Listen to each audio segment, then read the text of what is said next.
My name is Felecia Maxfield Barrett, President and CEO of Utah Global Diplomacy, and this is Diplomacy in Action.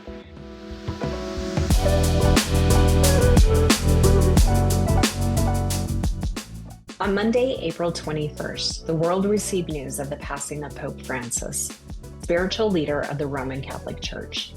A profoundly influential figure on the global stage, Pope Francis was often regarded as the shepherd of the people, known for his unwavering commitment to humility, mercy, and the service of others. Today, we reflect on the legacy he leaves behind with Dr. Andrew Reed. Dr. Reed is the Richard L. Evans Chair of Religious Understanding and Associate Professor of Church History at Brigham Young University. His academic journey spans Russian, Ukrainian, and European history at Arizona State University, along with master's degrees from both Oxford and Cambridge. At BYU, he teaches courses on comparative religion and church history, chairs the Council for Interfaith Engagement, and is an active participant in Jewish Latter-day Saints academic dialogue.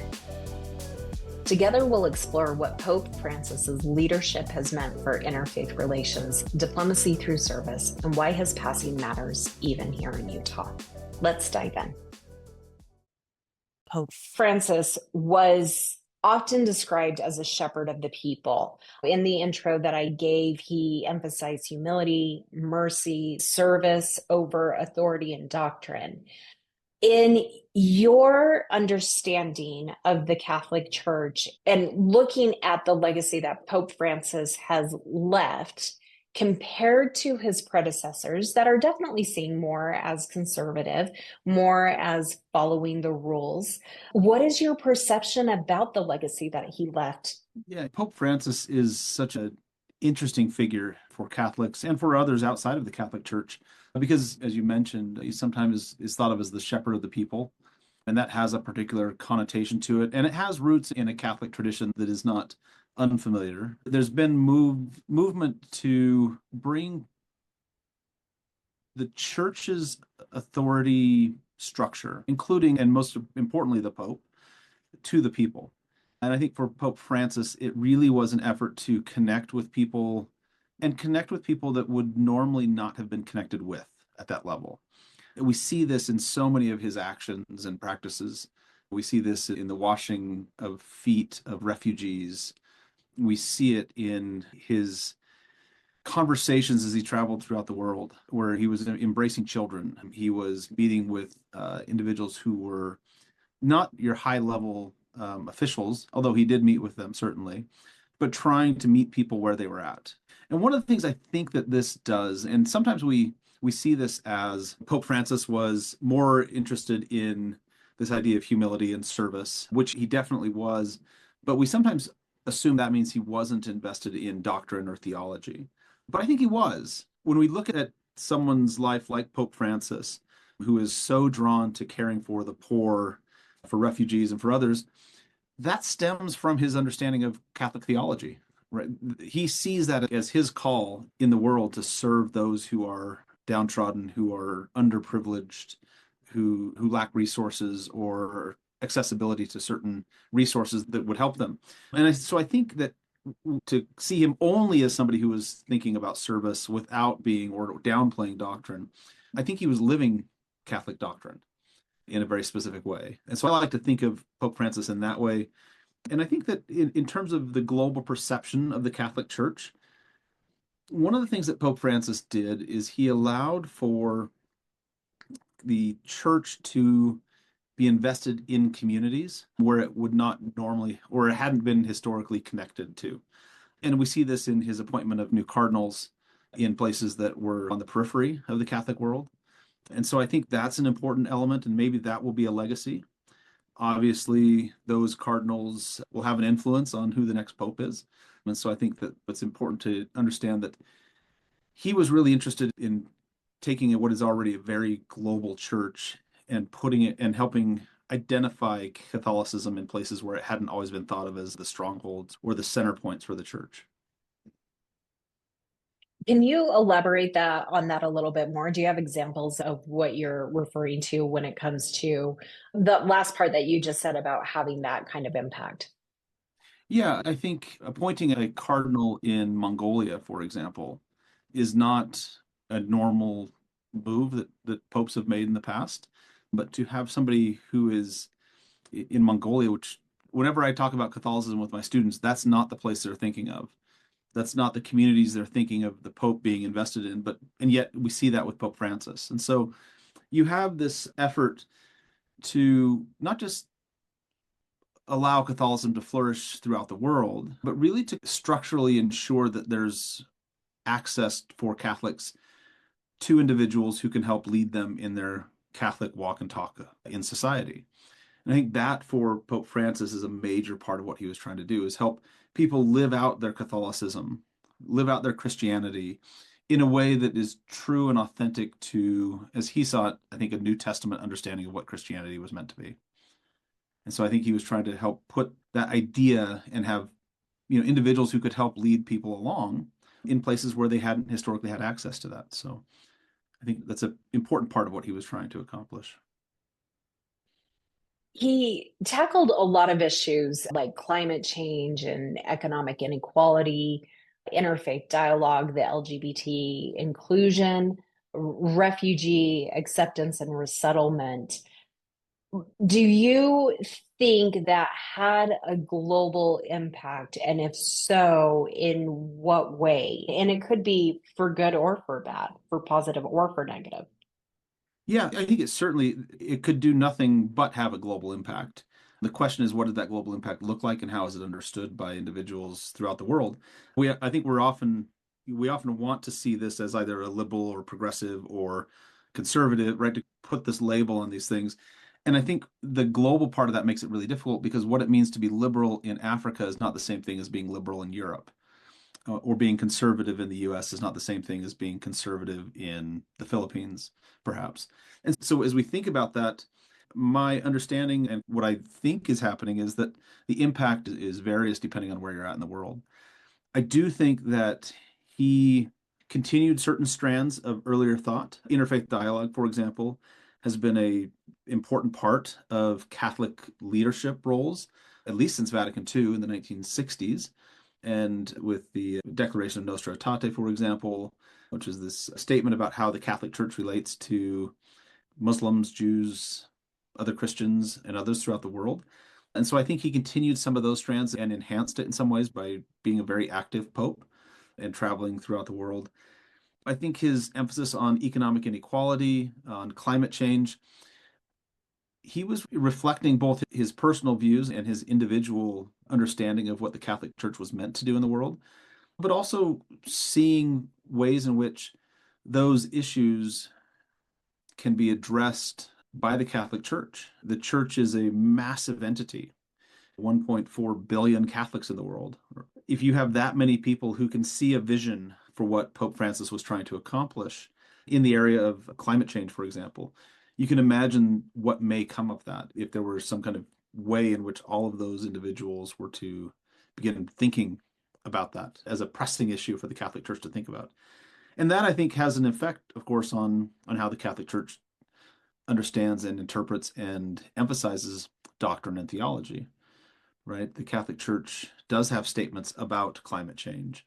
The Catholic Church has made the environmental crisis a part of its conversation.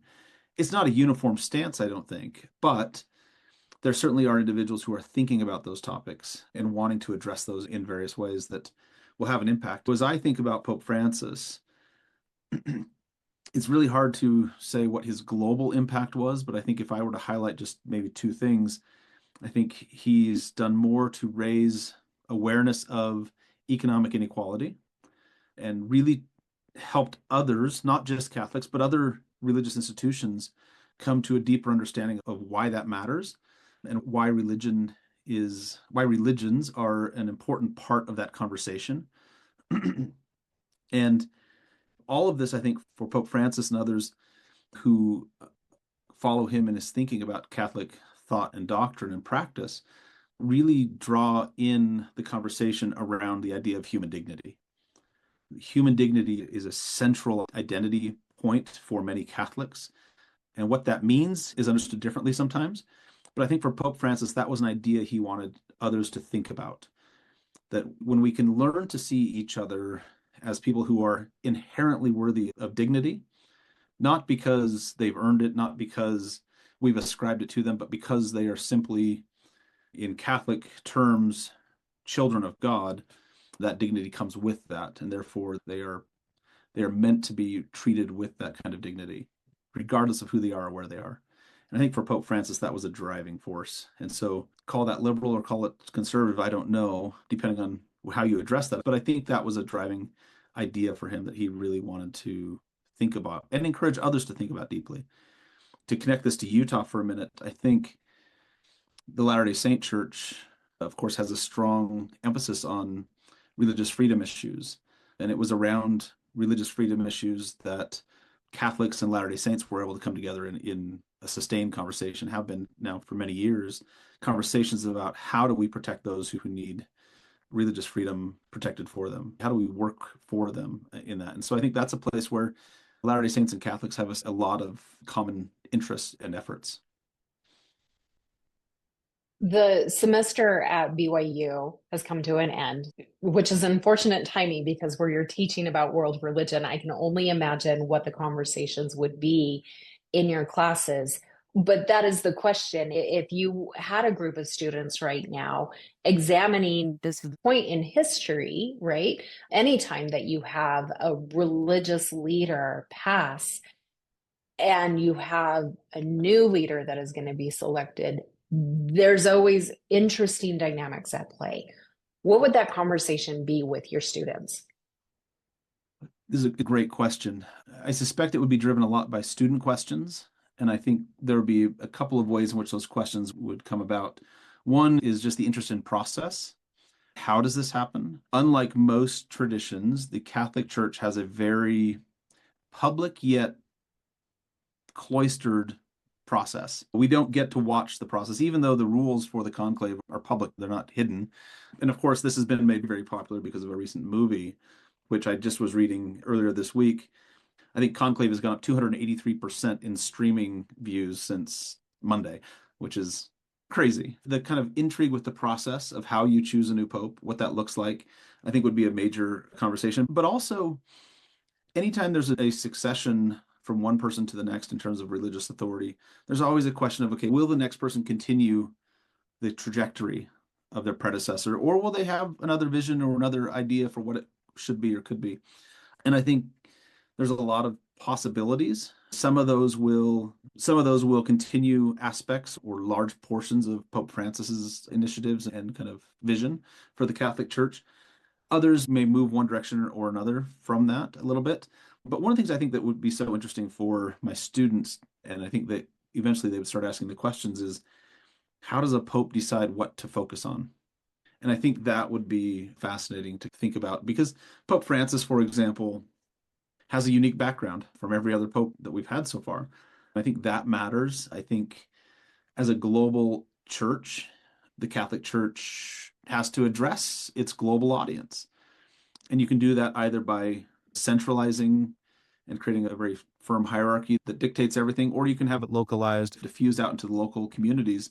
And local authorities have a lot of flexibility then. And so I think there's some dynamics about what leadership looks like. I think that's one of the major transitions for a new pope is what does a leadership style even look like? I think Pope Francis broke some of the molds in his own life as pope. And I think that how does somebody manage an entity like this in any kind of meaningful way I think would be interesting for students to talk about and think about and look for comparisons. I think that would be another place where they might notice some interesting conversations around what does one leader emphasize and do versus another. And even as they're in the same role, they're continuing on the same ideas, but they do it differently. I think that's one of the things that I look for as we're coming into understanding who a new pope will be is what does that leadership style look like? We call Pope Francis the shepherd of the people, which says something about his leadership style. So I think students would be interested in that. Utah certainly does have an incredible presence with the Catholic community here.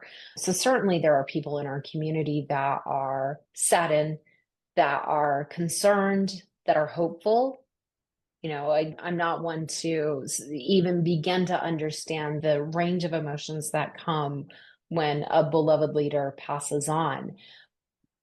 But for those of us that recognize the significance, but might not fully understand the implications at play here, how would you bring this incredibly large global issue down to the local level? So, in other words, why should people in Utah care about the passing of the Pope? There's maybe a lot of ways to answer that, but I think one of the ways I would answer that is because we have neighbors. You yourself may not be Catholic, and I may not be Catholic, but there are individuals in my own community who are. And it's significant when the Catholic Church experiences what some are describing and is common in a moment like this. The seat is vacant. When a pope has passed away, Catholics are without the father of the church. And that's significant. And even though most Catholics never met the Pope, there is a kind of identity for somebody who grows up in the era of Pope Francis, for example. And so I think if we can recognize that there are people who are mourning, people who are saddened, people who are worried about the direction of their church or excited about the direction of their church, I think if we can empathize with those concerns, that's a starting point, right? Because as you said, we do have a very strong Catholic presence here in Utah. And I think it matters that they feel supported and cared for in this moment. At the same time, I also think that it matters that Utahns take note of what's going on in the world. There's so much happening in American culture and society and politics right now. I think oftentimes we need to look for the voices of hope and the voices of encouragement to be our best selves. And I think Pope Francis was one of those. I think he called upon people everywhere to invest in their community and their tradition, whatever that may be, and to live that out in the best way they can. And I think we can encourage Catholics to do that. I think Catholics can encourage non-Catholics to do that. And I think for Utahns, I think it matters that we just learn more about individuals like this. We're talking about one of the most famous people in the world right now, Pope Francis. There aren't many people who die who attract the kind of attention that Pope Francis has in his passing. And there's reasons for that. I think we could do well to learn more about his life and his teachings, his practices, and understand why they were unique and understand what parts of those were centered in and anchored in Catholic thought. Because I think we'll get a greater level of religious literacy as we study those things. And we'll have a deeper appreciation for really an incredible tradition of Catholicism, both here in Utah and throughout the world.